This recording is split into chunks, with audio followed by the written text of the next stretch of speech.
Let's see how to view the action report in OctaNet. In OctaNet, you can easily view different types of reports to track your activities and work progress. First, go to the Action Report section. Here, you can see all the actions that you have performed in OctaNet.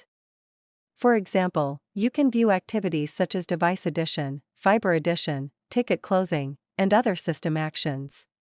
Next, go to the Device Report section. In this report, you can see how many devices you have added to OctaNet. You also have the option to view the report month-wise.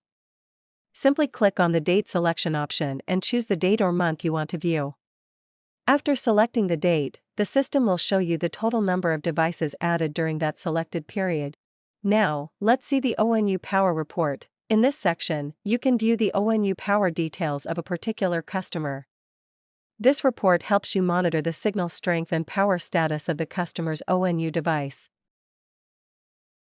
Here, you can see the complete customer activity report based on the selected date. In this report, you will be able to see how many customers were active and how many were deactivated on a particular date. This helps you monitor customer status, track daily changes, and manage your network more efficiently. You can also see month-wise report.